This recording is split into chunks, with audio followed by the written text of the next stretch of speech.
ਕਹਿੰਦੇ ਨੇ ਕਿ ਉਡਾਰੀ ਭਰਨ ਦੇ ਲਈ ਖੰਭਾਂ ਦੀ ਨਹੀਂ ਹੌਸਲੇ ਦੀ ਜ਼ਰੂਰਤ ਹੁੰਦੀ ਹੈ। ਅੱਜ ਇਹ ਉਡਾਰੀ ਸਾਡੀ ਪੰਜਾਬ ਦੀ ਉਸ ਧੀ ਨੇ ਭਰੀ ਹੈ। ਉਸ ਪਿੰਡ ਤੋਂ ਬਿਜ਼ਨਸ ਦੀ ਸ਼ੁਰੂਆਤ ਕੀਤੀ ਜਿਸ ਪਿੰਡ ਦੇ ਵਿੱਚ ਕਦੇ ਮੋਬਾਈਲ ਨੈਟਵਰਕ ਨਹੀਂ ਸੀ ਆਉਂਦਾ। ਫਿਰ ਉਸੇ ਪਿੰਡ ਦੇ ਵਿੱਚ ਇੱਕ IT ਕੰਪਨੀ ਬਣਾ ਦਿੱਤੀ ਜਿੱਥੋਂ ਹੁਣ ਅਮਰੀਕਾ ਕੈਨੇਡਾ ਤੋਂ ਡੀਲਸ ਹੁੰਦੀਆਂ ਨੇ।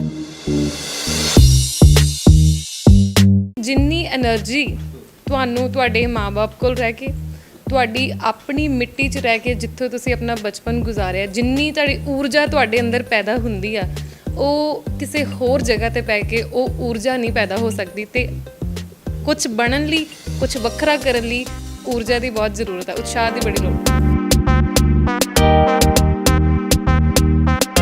ਕਿਹੜੇ ਹਾਲਾਤਾਂ 'ਚ ਪੜ੍ਹੇ ਸੀਗੇ? ਕਹਿੰਦੇ ਉਹ ਵੀ ਬੜੀ ਦਿਲਚਸਪ ਕਹਾਣੀ ਹੈ ਕਿ ਕਦੇ ਫੀਸ ਦੇ ਪੈਸੇ ਵੀ ਨਹੀਂ ਸੀ ਹੁੰਦੇ।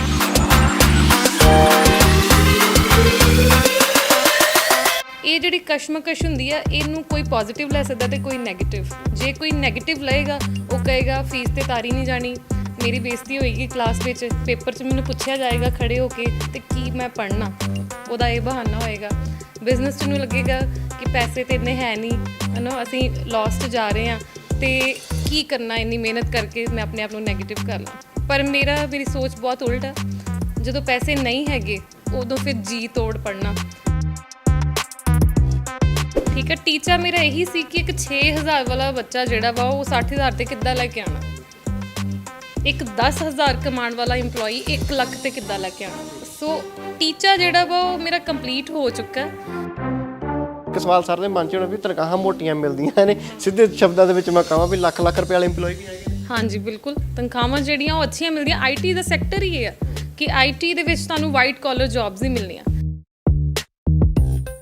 ਠੀਕ ਹੈ, ਸੋ IT ਦੇ ਵਿੱਚ IT ਨੂੰ ਸਮਝਣਾ ਚਾਹੀਦਾ।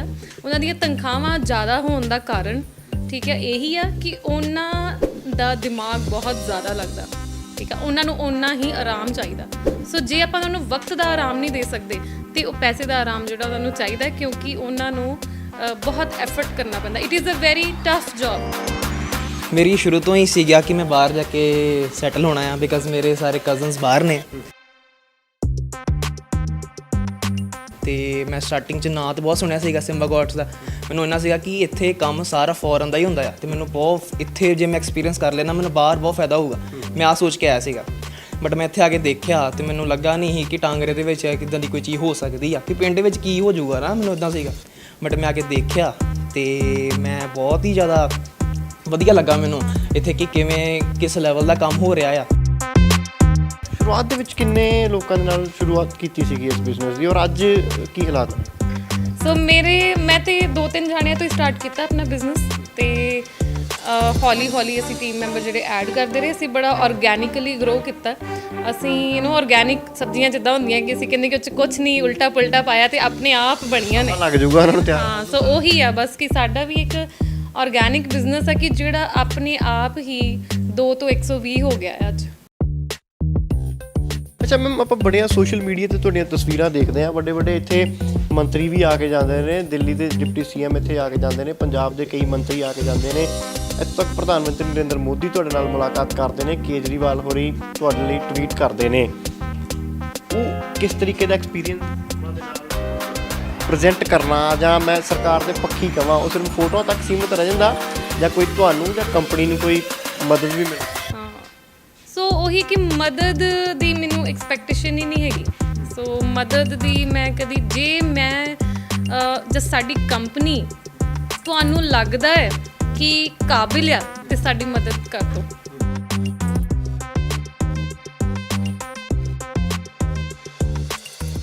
ਸਤਿ ਸ਼੍ਰੀ ਅਕਾਲ, ਹਮਦਰਦ TV ਦੇਖ ਰਹੇ ਦਰਸ਼ਕਾਂ ਦਾ ਸਵਾਗਤ ਹੈ। ਮੈਂ ਹਾਂ ਸੁਖਵਿੰਦਰ ਸਿੰਘ। ਕਹਿੰਦੇ ਨੇ ਕਿ ਉਡਾਰੀ ਭਰਨ ਦੇ ਲਈ ਖੰਭਾਂ ਦੀ ਨਹੀਂ ਹੌਸਲੇ ਦੀ ਜ਼ਰੂਰਤ ਹੁੰਦੀ ਹੈ। ਅੱਜ ਇਹ ਉਡਾਰੀ ਸਾਡੀ ਪੰਜਾਬ ਦੀ ਉਸ ਧੀ ਨੇ ਭਰੀ ਹੈ ਜਿਸ ਨੇ ਗਰੀਬੀ ਦੇ ਹੁੰਦਿਆਂ ਵੀ ਵਿੱਦਿਆ ਦੇ ਖੇਤਰ ਦੇ ਵਿੱਚ, ਪੜ੍ਹਾਈ ਦੇ ਖੇਤਰ ਦੇ ਵਿੱਚ ਟੌਪ ਕੀਤਾ। ਬਾਹਰੋਂ ਆਫਰਸ ਆਈਆਂ ਨੌਕਰੀ ਦੀਆਂ, ਪਰ ਉਹਨਾਂ ਨੂੰ ਠੋਕਰ ਮਾਰ ਕੇ ਬਿਜ਼ਨਸ ਸ਼ੁਰੂ ਕੀਤਾ ਪਿੰਡ ਤੋਂ ਹੀ। ਉਸ ਪਿੰਡ ਤੋਂ ਬਿਜ਼ਨਸ ਦੀ ਸ਼ੁਰੂਆਤ ਕੀਤੀ ਜਿਸ ਪਿੰਡ ਦੇ ਵਿੱਚ ਕਦੇ ਮੋਬਾਈਲ ਨੈਟਵਰਕ ਨਹੀਂ ਸੀ ਆਉਂਦਾ। ਫਿਰ ਉਸੇ ਪਿੰਡ ਦੇ ਵਿੱਚ ਇੱਕ IT ਕੰਪਨੀ ਬਣਾ ਦਿੱਤੀ ਜਿੱਥੋਂ ਹੁਣ ਅਮਰੀਕਾ ਕੈਨੇਡਾ ਤੋਂ ਡੀਲਸ ਹੁੰਦੀਆਂ ਨੇ। ਅਮਰੀਕਾ ਕੈਨੇਡਾ ਦੇ ਕਸਟਮਰਸ ਇਹਨਾਂ ਤੋਂ ਕੰਮ ਕਰਵਾਉਂਦੇ ਨੇ। ਸਾਡੇ ਨਾਲ ਮੈਡਮ ਮਨਦੀਪ ਕੌਰ ਟਾਂਗਰਾ ਜੀ ਮੌਜੂਦ ਨੇ, ਗੱਲਬਾਤ ਕਰਦੇ ਹਾਂ। ਬੜੀ ਸੰਘਰਸ਼ਮਈ ਜ਼ਿੰਦਗੀ ਜੀ ਰਹੇ ਨੇ ਅੱਜ ਵੀ। ਕਈ ਵਾਰ ਮਜਬੂਰੀਆਂ, ਪਰੇਸ਼ਾਨੀਆਂ, ਦਿੱਕਤਾਂ ਅਜੇ ਵੀ ਇਹਨਾਂ ਦਾ ਰਾਹ ਰੋਕਣ ਦੀ ਕੋਸ਼ਿਸ਼ ਜ਼ਰੂਰ ਕਰਦੀਆਂ ਨੇ, ਪਰ ਇਹ ਉਹਨਾਂ ਨੂੰ ਠੇਡਾ ਮਾਰ ਕੇ ਅੱਗੇ ਵਧ ਰਹੇ ਨੇ। ਮੈਂ ਬਹੁਤ ਬਹੁਤ ਸਵਾਗਤ ਹੈ ਔਰ ਸਲਾਮ ਹੈ। ਜਿੱਦਾਂ ਤੁਸੀਂ ਇੱਕ ਸਮਾਜ ਦੇ ਵਿੱਚ ਇੱਕ ਮਿਸਾਲ ਪੈਦਾ ਕੀਤੀ ਹੈ, ਅੱਜ ਪਿੰਡ ਦੇ ਬਹੁਤ ਸਾਰੇ ਨੌਜਵਾਨ, ਆਸੇ-ਪਾਸੇ ਦੇ ਨੌਜਵਾਨ ਤੁਹਾਡੇ ਕੋਲ ਕੰਮ ਕਰ ਰਹੇ ਨੇ। ਬਹੁਤ ਬਹੁਤ ਸਵਾਗਤ। ਥੈਂਕ ਯੂ ਜੀ। ਹਮਦਰਦ ਟੀਵੀ ਦੀ ਮੈਂ ਬਹੁਤ-ਬਹੁਤ ਧੰਨਵਾਦੀ ਹਾਂ ਤੇ ਤੁਹਾਡੇ ਸਾਰੇ ਸਰੋਤਿਆਂ ਦੀ ਵੀ। ਅੱਛਾ, ਮੈਂ ਗੱਲ ਕੀਤੀ ਵੀ ਉਸ ਪਿੰਡ ਦੀ ਰਹਿਣ ਵਾਲੀ ਕੁੜੀ, ਜਿਸ ਪਿੰਡ ਦੇ ਵਿੱਚ ਕਦੇ ਮੋਬਾਈਲ ਨੈਟਵਰਕ ਨਹੀਂ ਸੀ ਆਉਂਦਾ, ਉੱਥੋਂ ਫਿਰ ਆਈਟੀ ਕੰਪਨੀ ਬਣਾ ਦੇਣੀ, ਕਿਵੇਂ ਸ਼ੁਰੂਆਤ ਹੋਈ? ਪਿਛਲੇ ਸੰਘਰਸ਼ ਦੇ ਬਾਰੇ ਮੈਂ ਪਹਿਲਾਂ ਜਾਣਨਾ ਚਾਹੂੰਗਾ। ਬਿਲਕੁਲ, ਜਿਵੇਂ ਇਸ ਪਿੰਡ ਤੋਂ ਪਹਿਲਾਂ ਮਨਦੀਪ ਕੌਰ ਟਾਂਗਰਾ ਨਹੀਂ ਸੀ ਹੈਗੀ ਤੇ ਹੁਣ ਮਨਦੀਪ ਕੌਰ ਟਾਂਗਰਾ ਹੈ, ਉਵੇਂ ਮੈਂ ਸੋਚਦੀ ਹਾਂ ਕਿ ਕਿਤੋਂ ਵੀ ਤੁਸੀਂ ਕੁਝ ਵੀ ਸ਼ੁਰੂ ਕਰ ਸਕਦੇ ਹੋ। ਤੇ ਮੈਂ ਹਮੇਸ਼ਾ ਹੀ ਇਹ ਚੀਜ਼ 'ਚ ਬਿਲੀਵ ਕੀਤਾ ਕਿ ਜੇ ਤੁਸੀਂ ਖੁਦ ਦੀ ਜਗ੍ਹਾ 'ਤੇ ਬੈਠ ਕੇ ਹੀ, ਜਿਹੜੇ ਸ਼ਹਿਰ 'ਚ ਤੁਸੀਂ ਰਹਿੰਦੇ ਹੋ, ਜਿਹੜੇ ਪਿੰਡ 'ਚ ਤੁਸੀਂ ਰਹਿੰਦੇ ਹੋ, ਜਿਹੜੇ ਪਰਿਵਾਰ 'ਚ ਤੁਸੀਂ ਰਹਿੰਦੇ ਹੋ, ਜਿਹੜੇ ਸਕੂਲ 'ਚ ਤੁਹਾਨੂੰ ਪੜ੍ਹਨ ਦਾ ਮੌਕਾ ਮਿਲਿਆ, ਤੁਸੀਂ ਖੁਦ ਦੀ ਲੋਕੇਸ਼ਨ ਦੇ ਵਿੱਚ ਬੈਠ ਕੇ ਹੀ ਜੀ ਤੋੜ ਜੇ ਤੁਸੀਂ ਮਿਹਨਤ ਕਰੋ ਤੇ ਤੁਸੀਂ ਹਰ ਦੁਨੀਆ ਦੀ ਪਰਸਨ ਨੂੰ ਜਾਂ ਦੁਨੀਆ ਦੀ ਜਿਹੜੀ ਤੁਸੀਂ ਉਹ ਨਿਗਾਹ ਜਿਹੜੀ ਕੈਚ ਕਰ ਸਕਦੇ ਹੋ, ਤੁਸੀਂ ਆਪਣੇ ਵੱਲ ਉਹਨਾਂ ਨੂੰ ਕੇਂਦਰਿਤ ਕਰ ਸਕਦੇ ਹੋ ਜੇ ਤੁਸੀਂ ਆਪਣੀ ਜਗ੍ਹਾ 'ਤੇ ਹੀ ਬੈਠ ਕੇ ਜਿਹੜਾ ਉਹ ਅੱਛਾ ਜਿਹੜਾ ਉਹ ਕੰਮ ਕਰਦੇ ਰਹੋ। ਤੇ ਅਸੀਂ ਵੀ ਸ਼ਾਇਦ ਇਹੀ ਕੀਤਾ, ਕਿਉਂਕਿ ਮੇਰੀ ਸੋਚ ਹੀ ਇਹੀ ਸੀ ਕਿ ਮੈਂ ਲੋਕੇਸ਼ਨ ਨਹੀਂ ਛੱਡਣੀ, ਲੋਕੇਸ਼ਨ ਜਿਹੜੀ ਆ ਉਹ ਪਿੰਡ ਹੀ ਰੱਖਣਾ ਤੇ ਇੱਥੇ ਬੈਠ ਕੇ ਹੀ ਹਰ ਰੋਜ਼ ਇੱਕ ਕਦਮ ਜਿਹੜਾ ਅੱਗੇ ਵਧਾਉਣਾ। ਇਸ ਕੁਐਸਚਨ ਦੇ ਲਾਸਟ 'ਚ ਇਹ ਕਹਿਣਾ ਚਾਹਾਂਗੀ ਕਿ ਜਿੰਨੀ એનર્ਜੀ ਤੁਹਾਨੂੰ ਤੁਹਾਡੇ ਮਾਂ-ਬਾਪ ਕੋਲ ਰਹਿ ਕੇ, ਤੁਹਾਡੀ ਆਪਣੀ ਮਿੱਟੀ 'ਚ ਰਹਿ ਕੇ ਜਿੱਥੋਂ ਤੁਸੀਂ ਆਪਣਾ ਬਚਪਨ ਗੁਜ਼ਾਰਿਆ, ਜਿੰਨੀ ਤੁਹਾਡੀ ਊਰਜਾ ਤੁਹਾਡੇ ਅੰਦਰ ਪੈਦਾ ਹੁੰਦੀ ਆ, ਉਹ ਕਿਸੇ ਹੋਰ ਜਗ੍ਹਾ 'ਤੇ ਪੈ ਕੇ ਉਹ ਊਰਜਾ ਨਹੀਂ ਪੈਦਾ ਹੋ ਸਕਦੀ। ਤੇ ਕੁਝ ਬਣਨ ਲਈ, ਕੁਝ ਵੱਖਰਾ ਕਰਨ ਲਈ ਊਰਜਾ ਦੀ ਬਹੁਤ ਜ਼ਰੂਰਤ ਹੈ, ਉਤਸ਼ਾਹ ਦੀ ਬੜੀ ਲੋੜ ਹੈ। ਅੱਛਾ, ਮੈਂ ਪਿਛੋਕੜ ਦੀ ਥੋੜ੍ਹੀ ਜਿਹੀ ਗੱਲ ਕਰਾਂ। ਕਿੱਥੋਂ ਪੜ੍ਹੇ ਸੀਗੇ, ਕਿਹੜੇ ਹਾਲਾਤਾਂ 'ਚ ਪੜ੍ਹੇ ਸੀਗੇ? ਕਹਿੰਦੇ ਉਹ ਵੀ ਬੜੀ ਦਿਲਚਸਪ ਕਹਾਣੀ ਹੈ ਕਿ ਕਦੇ ਫੀਸ ਦੇ ਪੈਸੇ ਵੀ ਨਹੀਂ ਸੀ ਹੁੰਦੇ। ਹਾਂਜੀ, ਮੈਂ ਆਪਣਾ ਜਿਹੜਾ ਸਕੂਲਿੰਗ ਆ ਉਹ Saint Francis school Jandiala Guru ਤੋਂ ਕੀਤੀ ਤੇ ਉਸ ਤੋਂ ਬਾਅਦ ਮੈਂ ਆਪਣੀ BBA MBA ਜਿਹੜੀ ਆ ਉਹ LPU ਤੋਂ ਕੀਤੀ। ਤੇ ਅਕਸਰ ਹੀ ਮੈਂ ਦੱਸਦੀ ਹਾਂ ਕਿ 5 ਸਾਲ ਮੈਂ ਆਪਣੇ ਪਿੰਡ ਤੋਂ ਹੀ ਅਪ ਡਾਊਨ ਜਿਹੜਾ ਉਹ ਮੈਂ ਯੂਨੀਵਰਸਿਟੀ 'ਚ ਕੀਤਾ ਤੇ ਬਹੁਤ ਹੀ ਸੀਰੀਅਸ ਰਹਿ ਕੇ ਪੜ੍ਹਾਈ ਕੀਤੀ, ਕਿਉਂਕਿ ਮੈਂ ਬਹੁਤ ਅਰਲੀ ਏਜ 'ਚ ਸਮਝ ਲਿਆ ਸੀ ਕਿ ਇੱਕ ਪੜ੍ਹਾਈ ਆ ਜਿਹੜੀ ਸਾਡੀ ਜ਼ਿੰਦਗੀ ਜਿਹੜੀ ਬਦਲ ਸਕਦੀ। ਅੱਜ ਵੀ ਜਿਹੜੇ ਬੱਚੇ ਸਮਝੋ ਕਿ ਕਾਲਜ ਪਾਸ ਆਊਟ ਹੋ ਗਏ ਨੇ ਜਾਂ ਫਿਰ ਕਾਲਜ ਜਾ ਹੀ ਨਹੀਂ ਸਕੇ, ਜੇ ਉਹ ਅੱਜ ਵੀ ਸ਼ੁਰੂ ਕਰ ਲੈਣ ਤੇ ਜ਼ਿੰਦਗੀ 5 ਸਾਲਾਂ 'ਚ ਉਹਨਾਂ ਦੀ ਜ਼ਿੰਦਗੀ ਵੀ ਜਿਹੜੀ ਉਹ ਬਦਲੀ ਜਾ ਸਕਦੀ ਆ। ਕਿਉਂਕਿ ਮੈਨੂੰ ਲੱਗਦਾ ਕਿ ਪੜ੍ਹਾਈ ਇੱਕ ਸਭ ਤੋਂ ਸੌਖਾ ਤਰੀਕਾ ਹੈ ਜਿਹਦੇ ਨਾਲ ਕਿ ਰਾਹ ਜਿਹੜੇ ਬਦਲ ਸਕਦੇ ਨੇ। ਤੇ ਜਿਹੜੀ ਚੀਜ਼ ਤੁਹਾਨੂੰ ਸਪੋਜ਼ ਮੇਰੇ ਕੋਲ ਅੱਜ ਉਨੇ ਪੈਸੇ ਨਹੀਂ ਕਿ ਮੈਂ ਆਪਣੀ ਕੰਪਨੀ ਨੂੰ ਉਹ ਚੀਜ਼ਾਂ ਪ੍ਰੋਵਾਈਡ ਕਰ ਸਕਾਂ ਜਿਹੜੀਆਂ ਮੈਂ ਕਰਨਾ ਚਾਹੁੰਦੀ ਹਾਂ, ਉਸੇ ਤਰ੍ਹਾਂ ਕਿ ਜਿਵੇਂ ਮੇਰੇ ਕੋਲ ਉਸ ਟਾਈਮ 'ਚ ਉਨੀ ਫੀਸ ਨਹੀਂ ਪਰ ਮੈਂ ਟੌਪ ਕਰਨਾ ਚਾਹੁੰਦੀ ਹਾਂ, ਇਹ ਜਿਹੜੀ ਕਸ਼ਮਕਸ਼ ਹੁੰਦੀ ਆ ਇਹਨੂੰ ਕੋਈ ਪੋਜ਼ਿਟਿਵ ਲੈ ਸਕਦਾ ਤੇ ਕੋਈ ਨੈਗੇਟਿਵ। ਜੇ ਕੋਈ ਨੈਗੇਟਿਵ ਲਏਗਾ ਉਹ ਕਹੇਗਾ ਫੀਸ ਤੇ ਤਾਰੀ ਨਹੀਂ ਜਾਣੀ, ਮੇਰੀ ਬੇਇੱਜ਼ਤੀ ਹੋਏਗੀ ਕਲਾਸ ਵਿੱਚ, ਪੇਪਰ 'ਚ ਮੈਨੂੰ ਪੁੱਛਿਆ ਜਾਏਗਾ ਖੜੇ ਹੋ ਕੇ ਤੇ ਕੀ ਮੈਂ ਪੜ੍ਹਨਾ, ਉਹਦਾ ਇਹ ਬਹਾਨਾ ਹੋਏਗਾ। ਬਿਜ਼ਨਸ 'ਚ ਨੂੰ ਲੱਗੇਗਾ ਕਿ ਪੈਸੇ ਤੇ ਇੰਨੇ ਹੈ ਨਹੀਂ, ਅਸੀਂ ਲਾਸ 'ਚ ਜਾ ਰਹੇ ਹਾਂ ਤੇ ਕੀ ਕਰਨਾ, ਇੰਨੀ ਮਿਹਨਤ ਕਰਕੇ ਮੈਂ ਆਪਣੇ ਆਪ ਨੂੰ ਨੈਗੇਟਿਵ ਕਰ ਲਾਂ। ਪਰ ਮੇਰੀ ਸੋਚ ਬਹੁਤ ਉਲਟ ਆ। ਜਦੋਂ ਪੈਸੇ ਨਹੀਂ ਹੈਗੇ ਉਦੋਂ ਫਿਰ ਜੀ ਤੋੜ ਪੜ੍ਹਨਾ, ਉਦੋਂ ਫਿਰ ਪਹਿਲੇ ਨੰਬਰ 'ਤੇ ਆਉਣਾ ਹੀ ਆਉਣਾ ਕਿ ਆਪਣੀਆਂ ਨਜ਼ਰਾਂ 'ਚ ਜਿਹੜਾ ਵਾ ਉਹ ਬੈਸਟ ਕਰਕੇ ਦਿਖਾਣਾ। ਕਿਉਂਕਿ ਜਿਹੜਾ ਇੱਕ ਪੜ੍ਹਨਾ ਤੇ ਜਿਹੜਾ ਫੀਸ ਦੇਣਾ, ਦੋ ਵੱਖਰੀਆਂ ਚੀਜ਼ਾਂ ਨੇ। ਪੜ੍ਹਾਈ ਕਰਨਾ ਤੇ ਫਸਟ ਆਉਣਾ, ਬਿਜ਼ਨਸ 'ਚ ਵੀ ਵਧੀਆ ਕਰਨਾ, ਇਸ ਚੀਜ਼ 'ਤੇ ਡਿਪੈਂਡ ਨਹੀਂ ਕਰਦਾ ਕਿ ਫੀਸ ਜਿਹੜੀ ਆ ਉਹ ਦਿੱਤੀ ਗਈ ਹੈ ਕਿ ਨਹੀਂ ਦਿੱਤੀ ਗਈ। ਹਰ ਚੀਜ਼ ਜਿਹੜੀ ਆ ਤੁਹਾਡੀ ਸੋਲਵ ਹੋ ਜਾਏਗੀ, ਪਰ ਜੇ ਤੁਸੀਂ ਮਿਹਨਤ ਨੂੰ ਨੰਬਰ 1 ਤੇ ਜਿਹੜਾ ਉਹ ਰੱਖੋਗੇ। ਕਦੀ ਐ ਮੌਕਾ ਆਇਆ ਵੀ ਫੀਸ ਕਿਤੇ ਟੀਚਰ ਨੇ ਪੁੱਛ ਲਿਆ ਵੀ ਤੁਹਾਡੀ ਫੀਸ ਨਹੀਂ ਆਈ, ਜਾਂ ਕੋਈ ਆਫਿਸ 'ਚੋਂ ਸੁਨੇਹਾ ਆ ਗਿਆ ਵੀ ਫੀਸ ਨਹੀਂ ਤਾਰੀ ਮਨਦੀਪ? ਮੇਰੇ ਨਾਲ ਤੇ ਅਕਸਰ ਹੀ ਇੱਦਾਂ ਹੁੰਦਾ ਸੀ। ਮੈਂ ਤੇ ਉਹਨਾਂ ਬੱਚਿਆਂ 'ਚੋਂ ਆ ਕਿ ਜਿਹੜੇ ਹਰ ਸਮੈਸਟਰ ਦੇ ਵਿੱਚ, ਠੀਕ ਆ, ਮੈਨੂੰ ਕਈ ਵਾਰੀ ਮੈਂ ਭਾਵੁਕ ਹੋ ਜਾਂਦੀ ਉਹ ਚੀਜ਼ ਸੋਚ ਕੇ ਕਿ ਜਿਹੜੇ ਹਰ ਸਮੈਸਟਰ ਦੇ ਵਿੱਚ ਐਪਲੀਕੇਸ਼ਨ ਲੈ ਕੇ ਡੀਨ ਦੇ ਆਫਿਸ ਦੇ ਸਾਹਮਣੇ ਖੜੇ ਰਹਿੰਦੇ ਸੀ ਤੇ ਜਿਨ੍ਹਾਂ ਨੂੰ ਮੈਂ ਬੜੀ ਥੈਂਕਫੁਲ ਹਾਂ, HR ਸਿੰਗਲਾ ਜੋ ਕਿ ਡਾਇਰੈਕਟਰ ਹੈਗੇ ਆ LPU ਦੇ, ਜਿਨ੍ਹਾਂ ਨਾਲ ਮੇਰਾ ਰਾਬਤਾ ਰਿਹਾ ਉਸ ਸਮੇਂ 'ਚ ਜਦੋਂ ਮੈਂ ਪੜ੍ਹਦੀ ਸੀ। ਰਸ਼ਮੀ ਮਿੱਤਲ ਦੇ ਜਿਹੜੇ ਫਾਦਰ ਨੇ, ਠੀਕ ਹੈ, ਸੋ ਉਹ ਵੀ ਮੇਰੀ ਸਟੋਰੀ ਬੜੀ ਵਧੀਆ ਸੁਣਾ ਸਕਦੇ ਆ ਕਿ ਉਹਨਾਂ ਨੇ ਮੈਨੂੰ ਇਸ ਤਰ੍ਹਾਂ ਦੀ ਪ੍ਰਿਵਿਲੇਜ ਦਿੱਤੀ ਕਿ ਜੇ ਸਪੋਜ਼ ਮੇਰੀ 60000 ਦੀ ਫੀਸ ਆ ਤੇ ਮੈਂ ਹਰ ਹਫਤੇ ਬਾਅਦ 2000 ਦੇ ਸਕਦੀ ਹਾਂ, ਮਹੀਨੇ ਬਾਅਦ 6000 ਜਮ੍ਹਾਂ ਕਰਾ ਸਕਦੀ ਹਾਂ, ਈਵਨ ਬੱਸ ਦੀ ਫੀਸ ਵੀ। ਸੋ ਮੈਂ ਇਸ ਤਰ੍ਹਾਂ ਪੜ੍ਹਾਈ ਕੀਤੀ ਹੈ ਕਿ ਮੈਂ ਆਪਣੀ ਪੂਰੀ ਫੀਸ ਨੂੰ, ਜਦੋਂ ਮੇਰੇ ਮੰਮੀ ਪਾਪਾ ਕੋਲ ਪੈਸੇ ਜਿੰਨੇ ਕੁ ਹੁੰਦੇ ਸੀ ਤੇ ਉਹ ਉਨੇ ਹੀ ਜਿਹੜਾ ਵਾ ਅਸੀਂ ਉਹਨਾਂ ਨੂੰ ਦੇ ਦਿੰਦੇ ਸੀ। ਤੇ ਪਰ ਜਦੋਂ ਮੇਰੀ ਡਿਗਰੀ ਕੰਪਲੀਟ ਹੋ ਗਈ ਉਦੋਂ ਵੀ ਜਿਹੜਾ ਵਾ ਕੁਝ ਮਹੀਨੇ ਹੋਰ ਲੱਗ ਗਏ ਆਪਣੀ ਫੀਸ ਜਿਹੜੀ ਕੰਪਲੀਟ ਕਰਦੇ, ਹਾਲਾਂਕਿ ਮੈਂ ਆਪਣੀ ਯੂਨੀਵਰਸਿਟੀ ਦੀ ਟੌਪਰ ਸੀ। ਤਾਂ ਬੜੀ ਇਸ ਗੱਲ ਤੋਂ ਸਾਰਿਆਂ ਨੂੰ ਸਿੱਖਣ ਦੀ ਜੇਕਰ ਹਿੰਮਤ ਹੈ ਤਾਂ ਮੈਂ ਸ਼ੁਰੂਆਤ ਦੇ ਵਿੱਚ ਗੱਲ ਕਹੀ ਸੀ, ਫਿਰ ਖੰਭਾਂ ਦੀ ਲੋੜ ਨਹੀਂ ਪੈਂਦੀ, ਬੰਦਾ ਉਡਾਰੀ ਭਰ ਜਾਂਦਾ ਹੈ। ਫਿਰ ਪਿੰਡ ਦੇ ਵਿੱਚ ਹੀ ਆਈਡੀਆ ਸਭ ਤੋਂ ਪਹਿਲਾਂ ਕਿਹਨਾਂ ਸਾਂਝਾ ਕੀਤਾ ਸੀ ਅਸੀਂ ਕੰਮ ਕਰਨਾ ਆਈਟੀ ਸੈਕਟਰ ਦੇ ਵਿੱਚ ਜਾਣਾ ਔਰ ਨੋਇਡਾ ਨਹੀਂ ਜਾਣਾ, ਬੰਬੇ ਨਹੀਂ ਜਾਣਾ, ਦਿੱਲੀ ਨਹੀਂ ਜਾਣਾ, ਪਿੰਡ 'ਚੋਂ ਕਰਨਾ, ਕਿਹਨਾਂ ਸਾਂਝਾ ਕੀਤਾ, ਫਿਰ ਰਿਐਕਸ਼ਨ ਕੀ ਸੀਗਾ? ਰਿਐਕਸ਼ਨ ਤੇ ਕੋਈ ਨਹੀਂ ਸੀ। ਵੈਸੇ ਮੈਨੂੰ ਇਦਾਂ ਫੀਲ ਹੁੰਦਾ ਸੀ ਕਿ ਮੈਨੂੰ ਤਨਖਾਹ ਜ਼ਿਆਦਾ ਮਿਲ ਰਹੀ ਤੇ ਕੰਮ ਘੱਟ ਕਰਵਾ ਰਹੇ। ਸੋ ਉਹ ਚੀਜ਼ ਜਿਹੜੀ ਮੇਰੀ ਫੀਲ ਸੀ ਕਿ ਮੇਰੇ 'ਚ ਸ਼ਾਇਦ ਊਰਜਾ ਜ਼ਿਆਦੀ ਆ, ਮੈਂ ਵੱਧ ਕਰ ਸਕਦੀ ਹਾਂ ਆਪਣੀ ਲਾਈਫ ਦੇ ਵਿੱਚ, ਉਹਨੇ ਮੈਨੂੰ ਪ੍ਰੇਰਿਤ ਕੀਤਾ ਕਿ ਮੈਂ ਕੁਝ ਵੱਡਾ ਕਰਾਂ, ਕੁਝ ਨਵਾਂ ਕਰਾਂ। ਦੂਸਰੀ ਚੀਜ਼, ਖੁਦ ਦੀ ਜਿਹੜੀ ਜਰਨੀ ਆ ਉਹ ਤੋਂ ਮੈਂ ਖੁਦ ਬੜੀ ਇਨਸਪਾਇਰ, ਕਿਉਂਕਿ ਮੇਰੇ ਨਾਲ ਤਕਰੀਬਨ 90-95% ਬੱਚੇ ਜਿਹੜੇ ਹੋਸਟਲ ਪੜ੍ਹਦੇ ਸੀ, ਠੀਕ ਹੈ। ਤੇ ਜਦੋਂ ਮੈਂ ਇੱਥੋਂ ਜਾ ਕੇ ਵੀ ਰੋਜ਼ ਅਪ ਡਾਊਨ ਕਰਕੇ ਵੀ, ਮੀਂਹ ਹਨੇਰੀ ਮੈਂ ਕਦੀ ਛੁੱਟੀ ਨਹੀਂ ਕੀਤੀ ਇੱਕ ਵੀ ਪੂਰੇ 5 ਸਾਲ ਦੇ ਵਿੱਚ, ਹਮੇਸ਼ਾ ਮੈਂ ਦੱਸਦੀ। ਤੇ ਉਹ ਫਿਰ ਵੀ ਟੌਪ ਕਰਨਾ ਯੂਨੀਵਰਸਿਟੀ ਦੇ ਵਿੱਚ, ਉਸ ਚੀਜ਼ ਨੇ ਮੈਨੂੰ ਖੁਦ ਬੜਾ ਇਨਸਪਾਇਰ ਕੀਤਾ। ਮੇਰੇ ਅੰਦਰ ਇਹ ਚੀਜ਼ ਉਸਨੇ ਇਸ ਚੀਜ਼ ਨੇ ਮੈਨੂੰ ਅਵੇਅਰ ਕੀਤਾ ਕਿ ਮੇਰੇ ਪਿੰਡ ਦੇ ਵਿੱਚ ਹੀ ਹੋਰ ਬਹੁਤ ਮਨਦੀਪ ਕੌਰ ਟਾਂਗਰਾ ਹੋਣਗੀਆਂ, ਮੇਰੇ ਪਿੰਡ ਵਿੱਚ ਮੇਰੇ ਤੋਂ ਵੀ ਬਿਹਤਰ ਬੱਚੇ ਆਸ-ਪਾਸ ਹੈਗੇ ਨੇ। ਸੋ ਇਸ ਚੀਜ਼ ਕਰਕੇ ਹੀ ਮੈਂ ਜਿਹੜੀ ਆਪਣੀ ਕੰਪਨੀ ਆ ਉਹ ਆਪਣੇ ਪਿੰਡ 'ਚ ਸਥਾਪਿਤ ਕੀਤੀ ਆ, ਕਿਉਂਕਿ ਮੈਂ ਬਿਲੀਵ ਕਰਦੀ ਹਾਂ, ਇਸ ਚੀਜ਼ ਨੂੰ ਮੰਨਦੀ ਹਾਂ ਕਿ ਮੇਰੇ ਆਲੇ ਦੁਆਲੇ ਮੇਰੇ ਤੋਂ ਵੀ 100 ਗੁਣਾ ਵੱਧ ਇੰਟੈਲੀਜੈਂਟ ਬੱਚੇ ਬੈਠੇ ਨੇ, ਤੇ ਜੇ ਉਹਨਾਂ ਕੋਲ ਓਪਰਚੁਨਿਟੀ ਨਹੀਂ ਹੋਏਗੀ ਤੇ ਉਹਨਾਂ ਨੂੰ ਜਿਹੜਾ ਉਹ ਫਿਰ ਕੁਝ ਹੋਰ ਬਣ ਜਾਣਗੇ, ਜੋ ਕਿ ਉਹ ਬਣ ਬੜੇ ਵਧੀਆ ਸਕਦੇ ਨੇ, ਠੀਕ ਹੈ। ਮੈਨੂੰ ਵੀ ਜੇ ਮੇਰੇ ਘਰ ਦੇ ਨਾ ਪੜ੍ਹਾਉਂਦੇ ਜਾਂ ਮੈਨੂੰ ਇੰਨੀ ਅਵੇਅਰਨੈਸ ਨਾ ਹੁੰਦੀ ਤੇ ਸ਼ਾਇਦ ਮੈਂ ਇੱਥੇ ਨਾ ਹੁੰਦੀ। ਉਸੇ ਤਰ੍ਹਾਂ ਕਈ ਵਾਰ ਹੁਣ 10ਵੀਂ 12ਵੀਂ 'ਚ ਅਸੀਂ ਬੱਚੇ ਨੂੰ ਜੱਜ ਨਹੀਂ ਕਰ ਸਕਦੇ। ਮੈਂ ਵੀ ਉਹਨਾਂ ਬੱਚਿਆਂ 'ਚੋਂ ਜਿਨ੍ਹਾਂ ਨੇ MBA 'ਚ ਤੇ ਟੌਪ ਕੀਤਾ, ਠੀਕ ਹੈ, ਹਾਈਐਸਟ ਮਾਰਕਸ ਲਏ ਨੇ, 10 ਆਊਟ ਆਫ 10 ਮੇਰੀ CGPA ਸੀ, ਉਸ ਤੋਂ ਉੱਪਰ ਨੰਬਰ ਹੀ ਨਹੀਂ ਹੁੰਦੇ ਜਿੰਨੇ ਮੇਰੇ ਨੰਬਰ ਆਏ ਨੇ, ਰਾਈਟ। ਬਟ ਜਦੋਂ ਮੈਂ 10th 12th ਲਵਾਂ ਤੇ ਮੈਂ ਵੀ ਸ਼ਾਇਦ ਬਹੁਤ ਇੰਟੈਲੀਜੈਂਟ ਬੱਚਿਆਂ 'ਚੋਂ ਨਹੀਂ ਸੀ। ਸੋ ਤੁਸੀਂ ਬੱਚੇ ਨੂੰ ਜਿਹੜਾ ਵਾ ਉਹਦੀ ਪੜ੍ਹਾਈ, ਉਹਦੇ ਨੰਬਰਾਂ ਤੋਂ ਜੱਜ ਨਹੀਂ ਕਰ ਸਕਦੇ, ਉਹਦੀ ਜ਼ਿੰਦਗੀ 'ਚ ਕਦੇ ਵੀ ਬਦਲਾਅ ਆ ਸਕਦਾ। ਉਹਨੂੰ ਜਦੋਂ ਜਿਹੜੀ ਚੀਜ਼ ਇੰਟਰਸਟ ਪੈਦਾ ਹੋ ਗਿਆ, ਸਮਝੋ ਕਿ ਕਿਸੇ ਨੇ ਕਦੀ ਗ੍ਰਾਫਿਕ ਡਿਜ਼ਾਈਨਿੰਗ ਕੀਤੀ ਨਹੀਂ, ਉਹਨੇ ਕਦੀ ਪੋਸਟਰ ਬਣਾਇਆ ਹੀ ਨਹੀਂ, ਪਰ ਹੋ ਸਕਦਾ ਕਿ ਉਹ 25 ਸਾਲ ਦੀ ਉਮਰ ਤੋਂ ਬਾਅਦ ਪਹਿਲੀ ਵਾਰੀ ਸੌਫਟਵੇਅਰ ਨੂੰ ਟੱਚ ਕਰੇ ਤੇ ਬਾਅਦ 'ਚੋਂ ਉਹ ਇੱਕ ਬਿਹਤਰੀਨ ਗ੍ਰਾਫਿਕ ਡਿਜ਼ਾਈਨਰ ਬਣ ਜਾਏ ਕਿ ਜਿਹੜਾ ਉਹਨੇ ਪਿਛਲੇ 25 ਸਾਲ 'ਚ ਕਦੀ ਸੋਚਿਆ ਹੀ ਨਹੀਂ। ਸੋ ਮੈਨੂੰ ਲੱਗਦਾ ਕਿ ਹਰ ਇੱਕ ਇਨਸਾਨ, ਹਰ ਵਿਅਕਤੀ ਜ਼ਿੰਦਗੀ ਦੇ ਵਿੱਚ ਬਹੁਤ ਅੱਗੇ ਜਾ ਸਕਦਾ ਹੈ, ਕੁਝ ਵਧੀਆ ਕਰ ਸਕਦਾ ਹੈ, ਬਸ ਉਹਨੂੰ ਹੌਲੀ-ਹੌਲੀ ਪਹਿਚਾਣ ਆ ਜੇ ਕਿ ਮੇਰਾ ਸ਼ੌਂਕ ਕੀ ਆ ਤੇ ਮੇਰਾ ਕੰਮ ਕੀ ਆ। ਜਦੋਂ ਸ਼ੌਂਕ ਤੇ ਕੰਮ ਨੂੰ ਉਹ ਮੈਚ ਕਰ ਲੇਗਾ ਤੇ ਉਹਨੂੰ ਕੋਈ ਨਹੀਂ ਰੋਕ ਸਕਦਾ। ਸੋ ਇਕੱਲੇ ਪੈਸੇ ਨਾਲ ਹੀ ਤਰੱਕੀ ਨਹੀਂ ਆ, ਠੀਕ ਆ। ਤੁਸੀਂ ਇੱਕ ਸੈਟੀਸਫੈਕਟਰੀ ਕੰਮ ਕਰ ਰਹੇ ਹੋ, ਤੁਹਾਨੂੰ ਅੰਦਰੋਂ ਸੈਟਿਸਫੈਕਸ਼ਨ ਹੈ ਕਿ ਹਾਂ ਮੇਰਾ ਸ਼ੌਂਕ ਹੈ ਤੇ ਮੈਂ ਇਹਨੂੰ ਕਰ ਵੀ ਰਿਹਾ, ਮੇਰੀ ਐਪਰੀਸੀਏਸ਼ਨ ਹੋ ਰਹੀ ਆ, ਹਰ ਕੋਈ ਜਿਹੜਾ ਵਾ ਮੈਨੂੰ ਕਹਿ ਰਿਹਾ ਕਿ ਤੁਸੀਂ ਇੱਕ ਬਿਹਤਰੀਨ ਆਪਣੇ ਫੀਲਡ ਦੇ ਐਕਸਪਰਟ ਹੋ। ਆਈ ਥਿੰਕ ਕਿ ਉਹ ਤੁਹਾਡੀ ਅਸਲ ਤਰੱਕੀ ਆ। ਹੁਣ ਤੁਸੀਂ ਆਪਣੇ ਤੋਂ ਵੀ ਲਾਓ ਕਿ ਤੁਸੀਂ ਮਹੀਨੇ 'ਚ ਕਿੰਨੇ ਪੈਸੇ ਕਮਾ ਰਹੇ ਹੋ, ਉਹ ਤਰੱਕੀ ਨਹੀਂ ਆ, ਪਰ ਤੁਸੀਂ ਇੱਕ ਬਿਹਤਰੀਨ ਜਿਹੜੇ ਐਂਕਰ ਹੋ, ਠੀਕ ਹੈ, ਵਧੀਆ ਇੰਟਰਵਿਊ ਕਰ ਸਕਦੇ ਹੋ, ਵਧੀਆ ਕੁਐਸਚਨ ਪੁੱਛ ਸਕਦੇ ਹੋ, ਉਹ ਸਾਡੀ ਅਸਲ ਤਰੱਕੀ ਆ। ਪਿੱਛੇ ਕਿਸੇ ਨੇ ਨਹੀਂ ਦੇਖਣਾ ਕਿ ਹਾਂਜੀ ਕੀ ਹੋ ਰਿਹਾ।